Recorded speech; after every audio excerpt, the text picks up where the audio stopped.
ప్రతిధ్వనికి స్వాగతం. ఆర్బీఐ మరోసారి good news చెప్పింది. రెపో రేటు ఏకంగా 6% తగ్గించింది. ఈ 2025లోనే ముచ్చటగా 3 సార్లు 1% వరకు తగ్గించింది. రెపో రేటు అంటే ఆర్బీఐ వాణిజ్య బ్యాంకులకు ఇచ్చే రుణాలపై వసూలు చేసే వడ్డీ రేటు. ఎప్పుడైతే ఆర్బీఐ రెపో రేటు తగ్గిస్తుందో దానికి అనుగుణంగా బ్యాంకులు కూడా ఖాతాదారులకు ఇచ్చే వివిధ రుణాలపై వడ్డీ రేట్లను తగ్గిస్తాయి. దానివల్ల ఈఎంఐలు చెల్లించే కోట్లాది మందికి ఉపశమనం కలిగిస్తుంది. ఈ తాజాగా ఆర్బీఐ నిర్ణయం వల్ల ప్రత్యక్షంగా పరోక్షంగా ఎవరెవరికి ఎలాంటి ప్రయోజనాలు ఉంటాయో నేటి ప్రతిధ్వని ఈరోజు చర్చలో పాల్గొంటున్న వారు వివికే ప్రసాద్ గారు, వివేకం financial services managing director, personal financing నిపుణులు. అదేవిధంగా డాక్టర్ హను ఎడ్లూరి గారు, instaemi.com CEO గారు. సార్ ప్రసాద్ సార్, 6 నెలల్లో 3 సార్లు రెపో రేటు తగ్గించింది ఆర్బీఐ. అంటే ఇంత వేగంగా చకచక ఈ వడ్డీ రేట్ల తగ్గింపు దిశగా ఆర్బీఐ వెళ్ళడానికి ప్రధాన కారణాలు ఏంటి సార్? కూడా ఆర్బీఐ ఉన్నటువంటి మ్యాండేట్ అంటే దానికి నిర్దేశించిన లక్ష్యాలు 2 ఉంటాయండి. ఒకటి, దేశంలో మనీ సప్లైని నియంత్రించడం. అంటే విరివిగా కనుక డబ్బులు దొరుకుతా ఉన్నట్లయితే డబ్బులు మార్కెట్ లో నుంచి పీల్చివేసి సక్ చేసేసి తన దగ్గర ఉంచుకోవటం. ద్రవ్య లభ్యత తగ్గి గ్రోత్ కనుక మందగిస్తున్నట్లయితే ద్రవ్య లభ్యతను పెంచడం. ఈ 2 ప్రధాన కర్తవ్యాలు ముందుంటాయి. దానితో పాటు ఇంకొక లక్ష్యంగా ఏం చెప్పాలంటే ఇన్ఫ్లేషన్ ని దేశంలో కంట్రోల్లో చేయాలి. ఎందుకంటే భారతదేశంలో కనుక ఇన్ఫ్లేషన్ పెరిగిపోయినట్లయితే సామాన్యుడి జీవితం చాలా అతలాకుతలం అవుతుంది. కాబట్టి ఇన్ఫ్లేషన్ ని కంట్రోల్ చేయాలి అని చెప్తూ ఉంటారు. అందువలన ఇన్ఫ్లేషన్ కనుక కట్టడి చేయగలిగితే వెంటనే వాళ్ళు చేసేటువంటి చర్య ఏంటంటే నెక్స్ట్ లక్ష్యమైనటువంటి వృద్ధికి ఎలా మనం దోహదం చేయొచ్చు అని చూస్తారు. అలా వడ్డీ రేటు తగ్గించినట్లయితే సాధారణ ప్రజానీకం మొత్తానికి కూడా వాళ్ళు చెల్లించవలసినటువంటి అప్పుల మీద వడ్డీ తగ్గినట్లయితే ఖర్చు పెట్టుకోగలిగిన అమౌంట్ పెరుగుతుంది. అంటే వినిమయం లేదా కన్జంప్షన్ పెరిగితే, కన్జంప్షన్ పెరగడం ద్వారా డిమాండ్ పెరిగితే ఆటోమేటిక్ ఇండస్ట్రీస్ లో వస్తే ఎంప్లాయ్మెంట్ పెరిగితే ఇంకా ఇన్కమ్ పెరిగి అలా విషయ సైకిల్ లాగా మొత్తం కూడా బ్రహ్మాండంగా ఎకానమీకి పరుగులు పెట్టే అవకాశం వస్తుంది. అందువల్ల ఎప్పుడూ కూడా ఆర్బీఐ చేసే చర్యల్లో ఇది చాలా ప్రధానంగా చేయాలి. కాకపోతే అందరము ఎక్స్పెక్ట్ చేసినట్లుగా 0.25% తగ్గిస్తారు అని మనం అనుకుంటే ఒకేసారి 0.5% తగ్గించడం, అలాగే ఇప్పటి వరకు ఉన్నటువంటి ఆర్బీఐ ఇచ్చిన డివిడెండ్ కూడా 3 లక్షల కోట్లు దాదాపుగా తీసుకెళ్లి గవర్నమెంట్ కి ఇవ్వడం అనేది చాలా ఎంకరేజింగ్ సైన్స్ కింద చెప్పాలి. ఇది దేశంలో ఉన్నటువంటి అనేక మందికి అంటే మెజారిటీ పీపుల్ కి లాభం. ఎవరికి లాభం కాదు అంటే బ్యాంకులో డబ్బు దాచుకునే డిపాజిటర్లు తప్ప అందరికీ లాభం అనేది చెప్పాలి. Okay sir. ఓకే హను గారు, అంటే ఈ విధంగా క్రమక్రమంగా ఆర్బీఐ రెపో రేటు తగ్గించడం వల్ల వడ్డీ రేట్లు తగ్గిస్తుంది. దీనివల్ల అంటే ప్రధానంగా ఏ వర్గాల వరకు ప్రయోజనం ఉంటుంది సార్? సో ప్రధానంగా లోన్స్ తీసుకునేటువంటి వాళ్ళు, అది శాలరీడ్ ఎంప్లాయీస్ అవ్వచ్చు, లేకపోతే అంటే కంపెనీస్ అవ్వచ్చు, ఎంఎస్ఎంఈస్ అవ్వచ్చు, అలాగే రియల్ ఎస్టేట్ కంపెనీస్ అవ్వచ్చు. వీళ్ళందరూ కూడా మార్కెట్స్ అంటే లాస్ట్ 4 yearsలోకి ఇండియన్ ఎకానమీ జీడిపి 6.4%తో ప్రజెంట్ కండిషన్లో ఉంది. అంటే ఇవాళ గ్రోత్ని స్పర్ చేయాల్సినటువంటి సమయం వచ్చింది. ఒకవైపు చూస్తే కార్పొరేట్స్ కావచ్చు, ఎంఎస్ఎంఈస్ కావచ్చు, బిజినెసెస్ అన్నీ కూడా ఫైనాన్షియల్గా అంటే ఒక స్ట్రెస్కి లోనై ఉన్నాయి. రియల్ ఎస్టేట్ కంపెనీస్ వరకు కూడా అన్నీ కూడా. వీటన్నిటికీ ఇప్పుడు ఏం కావాలంటే పర్చేజ్ చేసేటువంటి బయ్యర్ కావాలి. ఎట్ ద సేమ్ టైం బయ్యర్తో పాటు వాళ్ళ యొక్క లిక్విడిటీ అంటే వాళ్ళకి ఎలిజిబిలిటీస్, వాళ్ళకి రీఫైనాన్స్ చేసుకొని ప్రాజెక్ట్ ఫైనాన్సింగ్ ఇంట్రెస్ట్ రేట్స్ తగ్గించుకొని ఎక్కువ లెవరేజ్ అంటే ఎక్కువ ఎక్స్పోజర్ వచ్చే విధంగా అవకాశం కావాలి. లేకపోతే ఎకానమీకి ఏదైతే వృద్ధికి గ్రోత్ పరంగా కంట్రిబ్యూట్ చేస్తాయో ఈ సెక్టార్స్ అన్నీ కూడా దెబ్బతింటాయి. సో మరి దీనికి కన్జ్యూమర్ అనే వాటికి హౌసింగ్ లోన్స్ కావచ్చు, పర్సనల్ లోన్స్ కావచ్చు, లేకపోతే కన్జ్యూమర్ డ్యూరబుల్ లోన్స్ కావచ్చు, కార్ లోన్స్ కావచ్చు, ఇవన్నీ కూడా తక్కువ వడ్డీ రేటు కనుక అవైలబుల్ అయినట్లయితే అందుమూలంగా ఆ కంపెనీస్కి ఆ క్యాష్ ఫ్లోస్ అనేది హెల్ప్ అవుతాయి. కాబట్టి డెఫినెట్గా ఈ సెక్టార్స్లో డైరెక్ట్గా బెనిఫిట్ అయ్యేటువంటి వాళ్ళు. ఇవి కాకుండా ఇండైరెక్ట్గా ఇన్ఫ్రాస్ట్రక్చర్ రంగంగా అంటే రియల్ ఎస్టేట్ అవుతుంది అంటే ఇన్ఫ్రాస్ట్రక్చర్ పరంగా కూడా ఈ కంపెనీస్కి అంటే ఇండైరెక్ట్గా కూడా బెనిఫిట్ జరుగుతుంది. కాబట్టి బోత్ డైరెక్ట్ అండ్ ఇండైరెక్ట్గా బారోయింగ్ కెపాసిటీ అనేది పెరుగుతుంది. At the same time financial స్ట్రెస్కి గురవుతున్న కంపెనీస్ అన్నీ కూడా కొంత తక్కువ వడ్డీకి క్యాష్ ఫ్లో అనేది అవైలబుల్ అవుతుంది మార్కెట్లో. అంటే లాస్ట్ కోవిడ్ తర్వాత ఇంట్రెస్ట్ రేట్స్ లో నుంచి పెరుగుతూ వచ్చాయండి. ఆ వచ్చిన వాటి నుంచి మళ్ళీ రివర్స్ చేసుకునేటువంటి టైం మనం చూస్తూ ఉన్నాం ఇప్పుడు. Okay sir. ఓకే ప్రసాద్ గారు, అంటే ఎప్పుడైతే Reserve Bank of India repo rate తగ్గిస్తుందో బ్యాంకులన్నీ కూడా వాటిని ఎప్పుడు అమలు చేస్తాయి, లేక అదే విధంగా ఏ విధంగా దాని అమలు ప్రక్రియ కొనసాగుతుంది సార్? దీనివల్ల అన్ని ఏ రుణాలకు ఇవి వర్తిస్తుంది, అన్ని రకాల రుణాలకు కూడా ఉపశమనం అంటే వడ్డీ రేట్ల ఉపశమనం కలుగుతుందా? ఇప్పుడు కూడా మనం ఇది ట్యాప్ విప్పంగానే నీళ్లు వచ్చినట్లుగా లేదా ట్యాప్ కట్టేయగానే నీళ్లు ఆగిపోయినట్లుగా రిజర్వ్ బ్యాంక్ యొక్క వడ్డీ రేట్ల మార్పులు బ్యాంకులు వెంటనే కస్టమర్లకి అందజేయవు. అలాగే డిపాజిట్ల మీద లేదా అప్పుల మీద వడ్డీలు కూడా విధించవు. అందువల్ల గుర్తుంచుకోవాల్సింది ఏంటంటే ఇది ట్రాన్స్మిషన్ చేయడానికి కొద్దిగా సమయం పడుతుంది.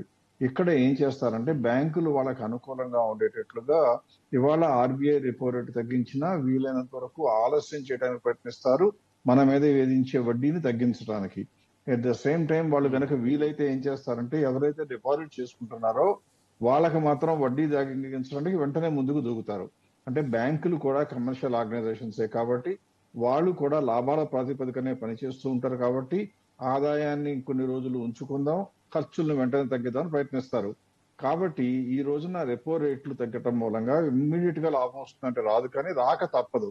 ఎందువల్లంటే ఎప్పుడైతే బ్యాంకులకు వడ్డీ రేటు తగ్గుతుందో అప్పుడు డిపాజిట్లు వేసేవాళ్ళు తక్కువ అయిపోతారు. అంటే డిపాజిట్లు వేసేవాళ్ళు తక్కువ అవటం మూలంగా ఏం జరుగుతుంది, బ్యాంకులు డిపాజిట్ రేటు తగ్గిద్దామని కోరుకున్నా కానీ చేయలేరు. అలాగే బారోవర్స్ ఎవరికన్నా సరే ఇంట్రెస్ట్ రేటు తగ్గించకుండా ఉంచుదాము, బెట్టు చేద్దాం అనుకుంటే పోటీ పడి మిగతా బ్యాంకులు ఎవరి దగ్గర అయితే క్యాష్ సర్ప్లస్ ఉంటుందో ఆ బ్యాంకులు ఆ లోన్లు టేక్ ఓవర్ చేయడానికి ట్రై చేస్తాయి. అందువల్ల డిపాజిటర్స్ కి ఏమో వడ్డీ ఆపాలంటేనేమో డిపాజిట్లు మాయమవుతాయని భయం, అలాగే వడ్డీ విధించి బారోవర్స్ మీద వడ్డీ అలాగే వేద్దాం అనుకుంటే అది భయం. కాబట్టి అంత తేలిక కాదు, ట్రాన్స్మిషన్ కాక తప్పదు. కనీసం 0.25% అన్న వెంటనే తగ్గించి మిగతా తర్వాత తగ్గిస్తారు. ఇకపోతే హౌసింగ్ లోన్లు లేదా కార్ లోన్లు తీసుకుని ఈఎంఐలు కట్టే వాళ్ళు మాత్రం వెంటనే రిలీఫ్ వస్తుందని ఆశపడక్కర్లేదు. ఎందుకంటే మనం వడ్డీ తీసుకునేటప్పుడు లేదా అప్పు తీసుకునేటప్పుడు కనుక ఒకవేళ ఫిక్స్డ్ రేట్ ఆఫ్ ఇంట్రెస్ట్ ప్రకారం సైన్ చేసి కనుక మనం తీసుకుని ఉన్నట్లయితే, అంటే అంతకు ముందు వరకు మనం భయపడుతున్నట్లుగా వడ్డీ రేట్లు ఇంకా పెరుగుతాయేమో, అమ్మో పెరిగిన రేట్లు అయితే ఫ్లోటింగ్ రేట్ అయితే వడ్డీ రేటు పెరుగుతుంది కాబట్టి తెలివితేటలతో ఆలోచించాము అనుకుని ఫిక్స్డ్ రేట్ సైన్ చేస్తుంటే ఇప్పుడు వాళ్ళకి తగ్గే అవకాశం ఉండదు. పైగా ఒకవేళ ఫ్లోటింగ్ రేట్ లో ఉన్నాళ్ళైనా ఈఎంఐ భారం తగ్గుతుందా అంటే వీళ్ళు వెళ్ళి మాట్లాడుకోగలిగిన కెపాసిటీ ఉంటే తగ్గుతుంది, కానీ ఎక్కువ బ్యాంకులు ఏం చేస్తాయంటే ఈఎంఐ తగ్గించదు, ఈఎంఐ ఇన్స్టాల్మెంట్ అమౌంట్ తగ్గించదు. ఒకవేళ గనక 80 నెలలు కట్టాలి అనుకుంటే ఇప్పటి నుంచి వాళ్ళు ఏం చేస్తారంటే మీ ఇంట్రెస్ట్ రేట్ తగ్గింది కాబట్టి మీరు 75 నెలలు కడితే చాలు అంటారు. అంటే మనం కట్టే అమౌంట్ మాత్రం అలాగే ఉండేట్టు చేస్తారు. ఎవరికి తగ్గిస్తారు అంటే కొద్దిగా నోరుండి కొద్దిగా గొప్ప తెలివితేటలు ఉన్న కస్టమర్స్ కనుక వెళ్ళిపోయి తగ్గిన రేటు ప్రకారం నా ఈఎంఐ కూడా తగ్గించండి అని కనుక అడిగితే అప్పుడు తగ్గిస్తారు. అందువల్ల ఇన్వెస్టర్లకి లేదా డిపాజిటర్లకి బారోవర్స్ కి రావాలి అంటే కొద్దిగా నాలెడ్జ్ ఉండాలి, మాట్లాడగలిగేటువంటి చాకచక్యం ఉండాలి. అప్పుడు మాత్రమే బ్యాంకుల నుంచి ఇవన్నీ కూడా సాగుతాయి, కానీ లేకపోతే వెంటనే రాదు. పర్టికులర్ గా ఇండస్ట్రీస్ లో అయితే మాత్రం వాళ్ళ దగ్గర ఫైనాన్షియల్ మేనేజర్స్ ఉంటారు కాబట్టి వాళ్ళు బ్యాలెన్స్ చేస్తారు. ఇండివిజువల్స్ మాత్రం అంత త్వరగా అవటం అనేది అంత తేలిక కాదు. Okay okay sir. Okay Hanu గారు, మీరు ఏ ఏ వర్గాలకు ఎలాంటి ప్రయోజనాలు ఉంటాయో చెప్పారు. అయితే ఈ రెపో రేటు తగ్గించడం వల్ల అప్పులపై వడ్డీలతో పాటు మీరు అంతకుముందు సార్ చెప్పినట్టుగా ఫిక్స్డ్ డిపాజిట్ల పైన, సేవింగ్స్ అకౌంట్లో దాచుకున్న ఆ డబ్బు పైన కూడా వడ్డీ రేటు తగ్గుతుంది. దీనివల్ల ఖాతాదారులకు కొంత నష్టం కదా, దీనికి ప్రత్యామ్నాయం ఏంటి? డెఫినెట్గా మీరు చెప్పిన మాట వాస్తవం అండి. అంటే ఇంట్రెస్ట్ రేట్ తగ్గినప్పుడు ఫిక్స్డ్ డిపాజిట్స్ రేట్స్ ఆటోమేటిక్గా తగ్గుతాయి. అయితే ఇక్కడ మరి అదర్ ఆల్టర్నేటివ్ ఇన్వెస్ట్మెంట్ ఆపర్చునిటీస్ ఏమున్నాయి అని చూసినట్లయితే డెట్ ఫండ్స్ అంటాము. అంటే గవర్నమెంట్ సెక్యూరిటీస్, జీసెక్స్ అని, లేకపోతే గోల్డ్ ఫండ్స్ కావచ్చు. అంటే long term capital gains, short term capital gains. డెట్లో వచ్చేసేటప్పటికి 3 years అంటే ట్యాక్స్ సేవింగ్తో పాటుగా గోల్డ్లో కూడా లాంగ్ టర్మ్ క్యాపిటల్ గెయిన్స్తో పాటుగా ఆర్బిట్రేజ్ ఫండ్స్ అని చెప్పేసి ఇవన్నీ కూడా ఇవాళ ఉన్న 7% రేట్ ఆఫ్ ఇంట్రెస్ట్ నుంచి బేసిక్గా 8 or 9% రేట్ వరకు కూడా రిటర్న్స్ ఇచ్చేయడం అవకాశం ఉంది. కాబట్టి వీటిని ప్రత్యామ్నాయ మార్గాలుగా ఎంచుకోవడానికి అవకాశం ఉంది. అంటే ఫిక్స్డ్ డిపాజిట్లో ఇంట్రెస్ట్ రేట్స్ తగ్గుతున్నాయి, అలాంటప్పుడు మనకి సేఫ్టీగా ఉండేటువంటి ఆపర్చునిటీ ఏముంది అంటే డెఫినెట్గా డెట్ ఫండ్స్ని ఇప్పుడు చేయాల్సినటువంటి అవకాశం, ఇంట్రెస్ట్ రేట్స్ తగ్గే కొద్దీ డెట్ ఫండ్స్లో వచ్చేటువంటి ఆదాయం అనేది పెరుగుతూ ఉంటుంది. కాబట్టి ట్యాక్స్ బెనిఫిట్ ప్లస్ ఇన్కమ్ రెండు కూడా తీసుకున్నట్లయితే మీకు next 3 years long term capital gains కింద బెనిఫిట్ అవుతుంది. ప్రసాద్ గారు, ప్రపంచంలోనే 4వ ఆర్థిక వ్యవస్థ, అతిపెద్ద ఆర్థిక వ్యవస్థగా ఉన్న భారతదేశం ఆర్బీఐ నిర్ణయాల వల్ల అంటే జర్మనీని అధిగమించి 3వ స్థానంలో ఎదిగేందుకు ఎంత మేరకు ఉపయోగపడుతుందంట? కూడా ఆర్థికంగా అధిక ఆదాయం పెరగాలి, జీడిపి పెరగాలి అంటే దేశంలో పారిశ్రామిక ఉత్పత్తి పెరగాలి, ప్రజల యొక్క ఉత్పాదకత పెరగాలి, కన్జంప్షన్ కూడా పెరగాలి. భారతదేశం యొక్క ఎకానమీ కనుక మీరు తీసుకున్నట్లయితే దాదాపు 65 to 70% of the economy internal consumption అంటే అంతర్గత వినియోగం మూలంగానే డిపెండ్ అయి ఉంటుంది. అంటే ఏం జరగాలి, ప్రజల వద్ద ఖర్చు పెట్టుకోగలిగిన డబ్బు పెంచగలిగితే వినియోగం పెరుగుతుంది. ఎప్పుడైతే మీరు వడ్డీ రేట్లు తగ్గిస్తారో చెల్లించవలసిన భారం తగ్గినట్లయితే ప్రజల వద్ద మిగిలేటువంటి డబ్బులు ఎక్కువ కాబట్టి వాళ్ళు వినియోగం చేయడానికి పెంచుకుంటారు. అలా పెంచుకున్నట్లయితే కంపెనీలన్నిటికీ ప్రొడక్ట్స్ కోసం ఆర్డర్లు వస్తాయి, అందువల్ల వాళ్ళు మ్యానుఫ్యాక్చరింగ్ పెంచుతారు లెవెల్స్. అలా పెంచినప్పుడు ఆ సపోర్ట్ చేయడానికి ఎంప్లాయ్మెంట్ కావాలి కాబట్టి ఉద్యోగాలు ఇస్తారు. ఉద్యోగాలు ఇస్తే మళ్ళీ ఇన్కమ్ వస్తుంది, ఇన్కమ్ వస్తే మళ్ళీ ఖర్చు అవుతుంది.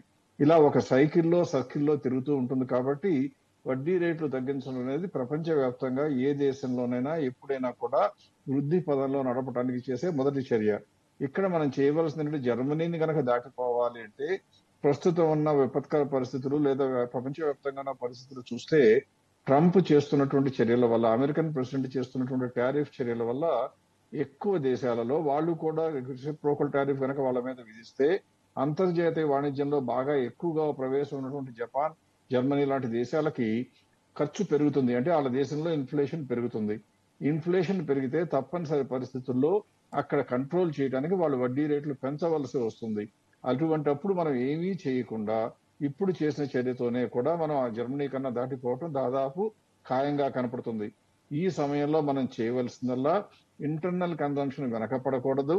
అమెరికాతో వచ్చినటువంటి లేదా రాగలిగినటువంటి ఇబ్బందులు వస్తే కూడా దాన్ని తమాయించుకుని దానికి సరిపడా గ్రోత్ ఉండేటట్లుగా మనం చర్యలు చేపట్టాలి. అందువల్ల మిగతా దేశాలతో అగ్రిమెంట్ చేసుకోవటం, ఇటువంటి ద్రవ్య నియంత్రణ కనుక సరిగ్గా చేసుకున్నట్లయితే మనం జర్మనీని దాటడం చాలా అలవోకగా అయిపోతుందని ఖచ్చితంగా చెప్పొచ్చు. Okay sir. ఓకే హను గారు, అంటే ఈ వడ్డీ రేటు తగ్గించడం వల్ల విదేశీ పెట్టుబడిదారులు తమ పెట్టుబడులను బయటకు తీసుకెళ్లే అవకాశం ఉంది, రూపాయి కూడా బలహీనపడే ప్రమాదం ఉంది. కాబట్టి ఇలాంటి ఆందోళనలు ఉన్న నేపథ్యంలో దీనిపైన మీరు ఎలా విశ్లేషిస్తారు, మీరేమంటారు? అంటే ఇప్పుడు మనం మాట్లాడుకున్న ప్రసాద్ గారు చెప్పినప్పుడు ప్రపంచం అంతా కూడా ట్రంప్ ఈ ఇయర్ 2025లో తన పవర్లోకి వచ్చిన దగ్గర నుంచి జరుగుతున్న టారిఫ్స్ ఇంపాక్ట్ చేస్తూ వచ్చాయి ఒకవైపు. రెండో వైపు ఎకానమీ పరంగా మనకి ఎప్పుడైతే ఇంట్రెస్ట్ రేట్స్ తగ్గుతూ ఉంటాయో ఆటోమేటిక్గా రిటర్న్స్ తగ్గే కొద్దీ ఫారిన్ డైరెక్ట్ ఇన్వెస్ట్మెంట్స్ ఏవైతే ఉన్నాయో కొంచెం బయటకు వెళ్ళే అవకాశం కూడా ఉంది. ఇవి జరిగేటప్పుడు రూపీ డెఫినెట్గా బలహీనపడుతుంది. కానీ ప్రభుత్వానికి అట్ ద సేమ్ టైం ఆర్బీఐకి ఉన్న మ్యాండేట్ ఏంటంటే ఇండియన్ ఎకానమీ గ్రోత్ అనేది కూడా ఆగకూడదు. అంటే గత 4 సంవత్సరాల్లో లోయెస్ట్ గ్రోత్ని బట్టి ఇవాళ మనం చూస్తూ ఉన్నాం జీడిపి పరంగా చూస్తే. సో ఈ స్టేటస్ అనేది అండ్ అలాగే ఇన్ఫ్లేషన్ కూడా 3.7%లో ఉంటూ ఇది తగ్గటం ద్వారా జరుగుతున్నటువంటి వచ్చే ఇబ్బంది ఏంటంటే ఇవాళ మార్కెట్లో ఎవరి దగ్గర చూసినా లిక్విడిటీ క్యాష్ క్రంచ్ అనేది కనపడుతూ ఉంది. సో దీంట్లో cost benefit analysis, interest rates తగ్గించి రూపీ డిప్రిషియేట్ అయినప్పటికీ ఏం తీసుకుంటుందంటే గవర్నమెంట్ గ్రోత్ కావాలి అంటే కొంత ఇన్ఫ్లేషన్ కూడా కంట్రోల్ కానీ 4% టార్గెట్లో పెట్టుకొని చేస్తున్నారు. కాబట్టి గ్రోత్ కావాలి అనేది మ్యాండేటరీగా, ఎంప్లాయ్మెంట్ కావాలి అనేది మ్యాండేటరీగా కనపడుతూ ఉంది. అంటే ఇక్కడ ఏఐ అనే ఒక ట్రాన్స్ఫర్మేషన్ తీసుకొస్తుంది. అంటే లాజిస్టిక్స్ చైన్ ఏదైతే ఉందో ప్రపంచం అంతా ఇంపాక్ట్ జరుగుతూ 2 సందర్భాలు జరుగుతున్నాయి ఎట్ ఏ టైం. ఒకటి టారిఫ్స్ మూలంగా లాజిస్టిక్స్ అన్నీ కూడా ఇంపాక్ట్ అవుతున్నటువంటి పరిస్థితి ఒకటి చూస్తున్నాము. రెండోదేమో ఆర్టిఫిషియల్ ఇంటెలిజెన్స్ ద్వారా ప్రొడక్టివిటీ అనేది పెంచుకోవడం కోసం కంపెనీస్ డౌన్ సైజ్ చేయడము, అన్ఎంప్లాయ్మెంట్ కూడా చూస్తున్నాము. ఈ 2 ఆస్పెక్ట్స్ కూడా ఒక ఆపర్చునిటీ మనకి, ఎట్ ద సేమ్ టైం ప్రపంచం అందరినీ ఇంపాక్ట్ చేస్తుంది. మనం ముందుకు వెళ్ళటానికి మనకి రైట్ టైంలో రైట్ డెసిషన్. ఇది తీసుకోకపోతే ముందు ఇబ్బంది పడే పరిస్థితి కనపడుతుంది. అంటే ఎంప్లాయ్మెంట్ పరంగా, జీడిపి గ్రోత్ పరంగా ఇవి 2 లేవు అంటే మాత్రం ఎకానమీ అనేది ట్రబుల్లోకి వస్తుంది. సో తప్పకుండా ఇప్పుడు తీసుకోవాల్సిన నిర్ణయం ఇది. Okay sir. ఓకే ప్రసాద్ గారు, అంటే ఈ వడ్డీ రేటు తగ్గించడం వల్ల సార్ చెప్పండి సార్. ఓకే ఓకే ప్రసాద్ గారు, అంటే ఈ వడ్డీ ప్రసాద్ గారు సార్ ఓకే ప్రసాద్ గారు, అంటే ఈ వడ్డీ రేట్లు తగ్గించడం వల్ల ద్రవ్యోల్బణం పెరుగుతుందేమోనని ఒక ఆందోళన కూడా ఉంది. అంటే ఒకవైపు అమెరికా ఫెడరల్ బ్యాంకు వడ్డీ రేటు పెంచుతూ ఉంటే మన ఆర్బీఐ తగ్గించడాన్ని దీన్ని ఎలా చూడొచ్చు అంటారు? ఎప్పుడు కూడా ద్రవ్యోల్బణం పెరగటానికి కారణం ఏమిటి అంటే కేవలం ఇంట్రెస్ట్ రేటు తగ్గించడం మూలంగా ద్రవ్యోల్బణం పెరగదు. ఎందుకంటే ద్రవ్యోల్బణం పెరగాలి అంటే ప్రజలకు అవసరాలు, కోరికలు, ఆడంబరాలు పెరిగినప్పుడు మాత్రమే డిమాండ్ పెరిగి, అంటే సహేతుకంగా కాకుండా వితౌట్ రీజన్ ఇర్రేషనల్ గా పెరిగినప్పుడు మాత్రమే ఇన్ఫ్లేషన్ పెరగడానికి అవకాశం ఉంటుంది. ఫుడ్ ప్రొడక్ట్స్ సమృద్ధిగా ఉన్నప్పుడు, అంటే వెజిటబుల్ సరిగ్గా ఉన్నప్పుడు, రెయిన్ఫాల్ సరిగ్గా ఉన్నప్పుడు, ఇవన్నీ బాగున్నప్పుడు ఇన్ఫ్లేషన్ పెరగాలి అంటే అది తేలికైన విషయం కాదు. పైగా ప్రపంచ దేశాలన్నింటిలో కూడా ఇలాగే ఇన్ఫ్లేషన్ పెరుగుతుంది కాబట్టి అక్కడ వడ్డీ రేట్లు పెంచుతున్నారు అని చెప్తున్నాం. కానీ అక్కడ ఎకానమీ వీక్ అయిపోయి డాలర్ కూడా ప్రస్తుతం వీక్ అవుతున్న ఈ పరిస్థితుల్లో ప్రపంచంలో ఉన్న పెద్ద పెద్ద ఇన్వెస్టర్లు, ప్రభుత్వాలు నేను మాట్లాడలేదు, వ్యక్తుల దగ్గర ఉన్న సంపద అమెరికాని నమ్మితే ఇబ్బంది తప్పదని వేరే దేశాల వైపు చూడటం మొదలుపెట్టారు. మన దేశం యొక్క గవర్నమెంట్ సెక్యూరిటీస్ ఒక సంవత్సరం క్రితం వరకు కూడా ఇంటర్నేషనల్ మార్కెట్ లో చలామణి అయ్యేవి కావు. అవి మోర్గాన్ స్టాన్లీ ఇండెక్స్ లో యూరోపియన్ మార్కెట్ లో కలపడం మూలంగా మన దేశంలో ఉన్న సెక్యూరిటీస్ లో విదేశీయులు పెట్టుబడి పెడుతున్నారు. ఇక్కడ మీరు అందరూ ఇన్వెస్టర్లు కానివ్వండి, ప్రేక్షకులు గమనించాల్సింది ఏంటంటే వాళ్ళు ఇన్వెస్ట్ చేసినప్పుడు మన యొక్క వడ్డీ రేట్లు హెచ్చుగా ఉండేవి.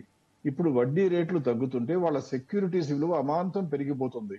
నిజానికి ఇవాళ తగ్గించినటువంటి 0.5% మూలంగా 50 బేసిస్ పాయింట్స్ మూలంగా ఎంతవరకు పెరుగుతాయో వాళ్ళ సెక్యూరిటీస్ అని చూస్తే యావరేజ్ మెచ్యూరిటీ 7.5 ఇయర్స్ కనుక ఉన్నట్లయితే 4% వాళ్ళ ఆస్తులు పెరుగుతాయి.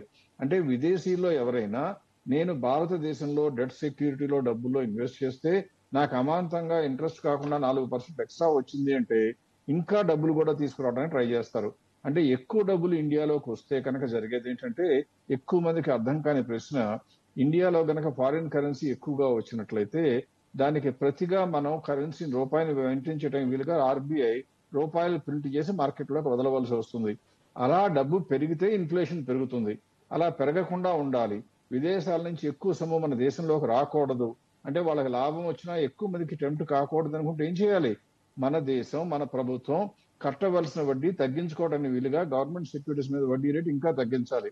అప్పుడు ఇంత తక్కువ రేట్లో ఇవ్వడం ఎందుకు అని అందరూ భయపడో ఆలోచించో రావడం ఆపుతుంది. దానివల్ల ప్రింట్ చేయవలసిన ద్రవ్యాన్ని కనుక కట్టడి చేసినట్లయితే ఇన్ఫ్లేషన్ ఇండైరెక్ట్ గా కట్టడి చేసినట్లు.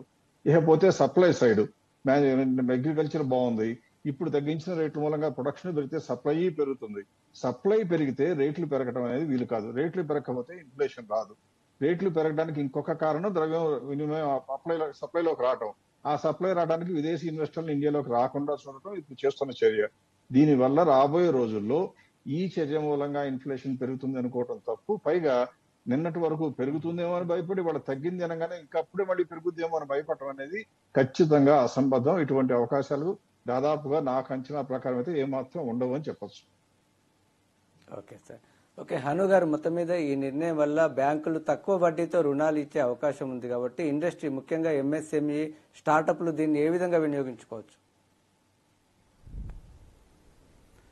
అంటే ఎంఎస్ఎంఈలు స్టార్టప్స్కి తక్కువ వడ్డీ రేట్లకి at the same time collateral free loans కూడా ఉన్నాయండి. అలాగే సబ్సిడీతో వచ్చేవి కూడా ఉన్నాయి మ్యానుఫ్యాక్చరింగ్ సెక్టర్కి వచ్చేసేటప్పటికి. స్టార్టప్స్ ఏఐని కావచ్చు, ఏఐ బేస్డ్ స్టార్టప్స్కి అంటే ఎంకరేజింగ్గా గవర్నమెంట్ కూడా ఫండింగ్ చేస్తూ ఉంది. అంటే మ్యానుఫ్యాక్చరింగ్ సెక్టారు అలాగే కొత్త టెక్నాలజీస్ పైన, ఇన్నోవేషన్ పైన ఎక్కువగా సపోర్ట్ చేస్తూ గవర్నమెంట్ ముందుకు తీసుకెళ్తుంది.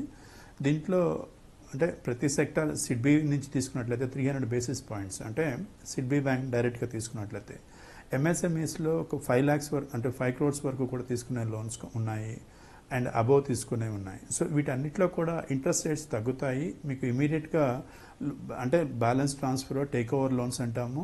వీటిని మీకు ఈ లోన్స్ కింద మీరు ట్రాన్స్ఫర్ చేసేసుకొని తక్కువ వడ్డీకి తీసుకోవచ్చు. అలాగే మీరు ప్లాంట్స్ ఎక్స్పాన్షన్కి కావాల్సినటువంటి విధంగా కూడా తీసుకోవచ్చు. సో లివరేజ్కి మీకు ఎలిజిబిలిటీ పెరుగుతుంది అండ్ ఆ విధంగా ఇండస్ట్రీస్ని సపోర్ట్ చేస్తూ మార్కెట్లో కన్జంప్షన్ పెరగటం ద్వారా అగైన్ ఇండియన్ ఎకానమీలో జీడిపి కంట్రిబ్యూషన్ గ్రోత్లో కంట్రిబ్యూట్ చేయడం అనేది ముఖ్య ఉద్దేశం దీనికి. ఓకే ఓకే ప్రసాద్ గారు, మీరు ఇంతకుముందు అన్నట్టుగా అంటే ఆర్బీఐ రెపో రేటు తగ్గించినప్పటికీ దానిపైన బ్యాంకులు నిర్ణయాలు తీసుకోవడానికి కొంత సమయం పడుతుంది అన్నారు కదా. కాబట్టి ఇప్పటికి గృహ రుణాలు కానీ లేక పర్సనల్ లేక వెహికల్ ఇలాంటి లోన్స్ తీసుకునేవారు కొన్ని రోజులు ఆగడం వల్ల ఏమైనా ఉపయోగం ఉంటుందా? దీనిపైన వ్యూహం ఎలా బాగుంటుంది? ఇప్పుడు కొత్తగా ఇచ్చే లోన్లకు మాత్రం వడ్డీ రేటు వరకు అంటే కనీసం 15 నెలల రోజులు ఆగితే ఎవరికి కొంపలంటూ పోయే ప్రమాదం ఉంటుంది. కాబట్టి ఖచ్చితంగా వెయిట్ చేసి తీరాలి. ఇప్పుడు తగ్గిన రేట్లు పాస్ ఆన్ అయిపోతేనే బారో చేయాలి. నిజానికి బారో చేయాలా వద్దా అనేది వాళ్ళు నిర్ణయించుకోవాలి. కానీ ఏ రేట్లో బారో చేయాలి, సంతకం పెట్టాలంటే మాత్రం పొరపాటున కూడా చేయకూడని పని. ఈ సమయంలో ఆల్రెడీ తగ్గిపోయినాయి కాబట్టి ఫిక్స్డ్ రేట్ కావాలని సైన్ చేస్తే ఇరుక్కుపోతారు. మీ పీక మీరే బ్యాంకులకు చేతికి ఇచ్చినట్లు. కాబట్టి చేయవలసింది ఏంటి, ఎట్టి పరిస్థితుల్లో కూడా ఫ్లోటింగ్ రేట్ తీసుకోవాలి. ఇవాళే స్టార్ట్ అయిన సైకిల్ ఈ సంవత్సరమే స్టార్ట్ అయింది కాబట్టి ఇంకొక 0.5% 1% కూడా తగ్గే అవకాశం తప్పనిసరిగా ప్రభుత్వం కల్పించి తీరుతుంది. అందువల్ల అలా లోయెస్ట్ టైంకి వచ్చినప్పుడు ఆ రోజున ఫ్లోటింగ్ రేట్ లో నుంచి ఫిక్స్డ్ రేట్ లో మారే ప్రయత్నం చేయాలి. కానీ ఇదే ఆఖరి తగ్గింపు అనుకున్నట్లుగా ఈ రోజే ఫ్లోటింగ్ రేట్కి వెళ్ళటం అనేది jumping the gun little too fast అవుతుంది. అది చేయకుండా ఉంటే ఎప్పుడైనా సరే బారో చేసుకునే వాళ్ళకి, ఇల్లు కొనుక్కునే వాళ్ళకి మంచి లాభం అవుతుంది. ఇంకొకటి, ఎప్పుడైతే ఇలా తగ్గుతుందో అందరూ కొనుక్కుంటారు కాబట్టి ఆస్తుల రేట్లు పెరుగుతాయేమో అనుకుంటారు. ఆస్తుల్లో స్తబ్దత ఉన్నది కాబట్టే ఇప్పుడు జరిగింది. అందువల్ల ఆస్తుల రేటు అమాంతంగా ఈ కేవలం వడ్డీ రేటు మూలంగా పెరిగే అవకాశం లేదు. అది భయపడవలసిన అవసరం లేదు. Wait and see is the best approach. Okay Hanu గారు, అంటే మొత్తం మీద అంటే ఈ విధంగా ఆర్బీఐ తరచుగా రెపో రేటు తగ్గించడం లేదా పెంచుతూ ఉంటుంది కాబట్టి సాధారణంగా ఎప్పుడైనా సరే అంటే వడ్డీ రేట్లు సారన్నట్టుగా అంటే ఫ్లోటింగ్ గా ఉంటే బాగుంటుందా, ఫిక్స్డ్ గానే చేసుకుంటే బాగుంటుందా? సో ఇక్కడ 3 విషయాలండి. అంటే 2019 నుంచి ఫ్లోటింగ్ అనేది హౌసింగ్ లోన్స్ పరంగా చూసినట్లయితే ఒకటే ఫ్లోటింగ్ రేటే అవైలబుల్ ఒకటి. రెండోది ఈ ఇంట్రెస్ట్ రేట్స్ MCLR అంటాము, అంటే marginal cost of lending rate ఒకటి, దాన్ని బేస్ చేసుకుని ఇంట్రెస్ట్ రేట్స్ క్యాలిక్యులేట్ చేస్తుంది. 3 నెలలు పడుతుంది అంటే రేట్ చేంజ్ అయినప్పటికీ కూడా. దానికి కాకుండా బెంచ్ మార్క్ లెండింగ్ రేట్స్ ఉన్నాయి. అలాగే రెపో బేస్డ్గా రెపో లింక్డ్ RLLR అంటాము. అంటే మీ లోన్ తీసుకునేటప్పుడు ఎవరైనా సరే మీ లోన్ దేనికి ఏ బెంచ్ మార్క్కి మీకు లింక్ అయ్యింది అనేది ఆ ఇంట్రెస్ట్ రేట్ అనేది డిఫైన్ చేస్తుంది. సో దాన్ని బేస్ చేసుకుని మీ ఇంట్రెస్ట్ రేట్స్ అనేవి మారినప్పుడల్లా కూడా గవర్నమెంట్లో పాలసీ ఆర్బీఐ ఎప్పుడైతే చేంజ్ చేస్తుందో ఆటోమేటిక్గా మీకు ఇమీడియట్ ఎఫెక్ట్ అనేది కనిపిస్తుంది. Okay okay thank you sir. చర్చలో పాల్గొన్నందుకు. ఆర్బీఐ రెపో రేటు తగ్గించడం వల్ల బ్యాంకులు కొంతకాలానికైనా ఖచ్చితంగా రుణాలపైన వడ్డీ రేట్లు తగ్గిస్తాయని నిపుణులు చెప్తున్నారు. కాబట్టి ఇవన్నీ కూడా ఖచ్చితంగా ఈఎంఐలు చెల్లించే వారికి ఎంతో కొంత ఉపశమనంగానే ఉంటుంది. ఇది నేటి ప్రతిధ్వని.